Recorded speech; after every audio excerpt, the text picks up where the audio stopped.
For our From the Top series, we talk to the leaders of the aerospace industry. And today, we're joined by Tom Gentile, who is the president and the CEO of Spirit Aerosystems. Now, Spirit is the largest of the world's providers of aerosystems. So, Tom, we're delighted to have you with us on the program. You've been 2 years now, I think, in the business. That's right, just about 2 years. How's it changed since you've been here? Well, the industry continues to be very strong. I like to think of it as almost a golden age for the aviation industry. It's driven by air traffic growth. And with air traffic growing at 5 to 7% a year, it's going to double every 12 to 15 years. And that means a tremendous demand for aircraft. And if you make aerostructures, that's a great thing. And so with that demand for aircraft, what that's driven is an unprecedented level of orders and really a historic backlog. So our backlog today is almost 7 years of production. Which is unprecedented in our history, and it's very unusual in any industry.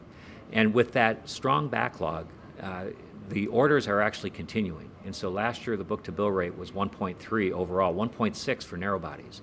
And so the backlog actually grew. And so with all of that growth, the one thing that's happening is production rates are going up.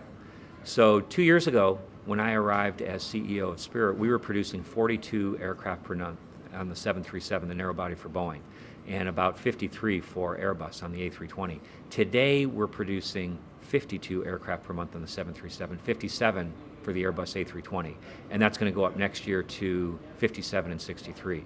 So that's the one thing that's changed a lot is rates continue to go up. So Spirit came out of Boeing, wasn't it? It was a Boeing business, but you have Airbus as a customer. You've got a 7-year backlog. Does that put you into a position of where you're almost smug about what you're doing, or is there things happening in the industry that's pushing you behind and still keeps it edgy for you? Absolutely, you can't get smug in this industry. It changes every day. And as I like to say, you have to run very fast just to stand still. Because every day there's pressure on costs. There's escalation in material and labor. Our customers expect price downs on the price that they pay for the aircraft, and they also expect productivity discounts. So to offset that, you have to work very hard every day to get your costs down and to continue to drive productivity. Now, you're a global business, I think, because you've got facilities in different places around the world. We're seeing a kind of a period of protectionism in some countries. The US, of course, is well documented on the tariff discussions and things. How is that affecting your business, and how well positioned are you by being a global business? Well, we do have operations in Asia, we have them in Europe, and we have them in North America. But the one thing that's very important in our industry is global trade and the free good of people and goods across borders. Because that's what's driving the air traffic, that's what's creating the demand for aircraft, which is driving the orders and the production. So it worries me if there's anything that could disrupt that. Clearly, tariffs could impact us. We're one of the largest users of aluminum in the world at Spirit because we make so many metallic aircraft still. But the tariffs on the goods themselves isn't what's necessarily material. It'll be several $1 million, but that would be manageable. The bigger concern is if those tariffs trigger a trade war, and that you start to get some slowdown in traffic or movement of goods and people between regions. And that would be much more concerning. But there's no doubt that tariffs would cost us money, but I worry more broadly about the implications it could have on trade and air traffic. And you have a presence, of course, in Scotland, in the United Kingdom. The UK is facing challenges with Brexit. How do you see that? Well, we don't know exactly how Brexit will unfold and what the ramifications will be. But what we do know is that today, Airbus operates a very seamless operation across European countries. There's a lot of movement. When I talk to my Airbus counterparts, they talk about thousands of movements of goods between countries for the production of an aircraft. And anything that could disrupt that would be costly, it could be time-consuming, and it could change investment patterns. So we have a significant investment in Scotland. We do a lot of wing work, which is done in Broughton. And the UK has always been, if you will, a center of excellence for wings for Airbus.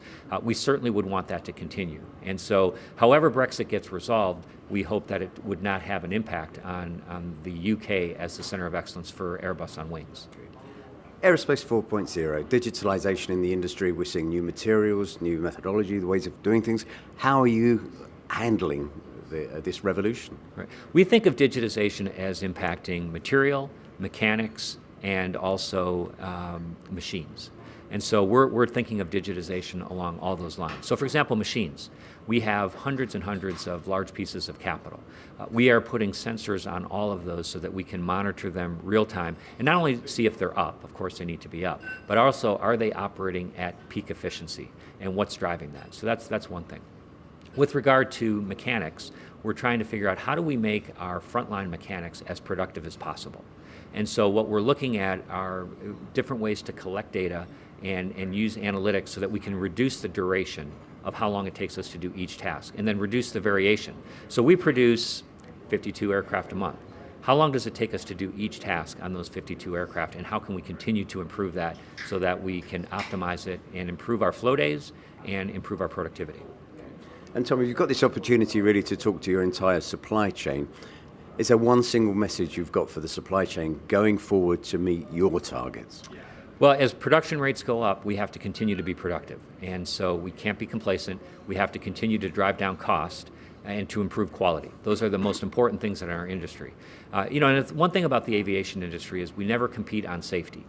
And so quality has to be absolutely paramount in what we do. I mean, people flying around on aircraft, we have a huge obligation. And the industry's always delivered on that, and we need to continue to deliver on that. So I would say to our suppliers, continue to drive productivity, continue to focus on quality and safety, and continue to make the rate increases that are required.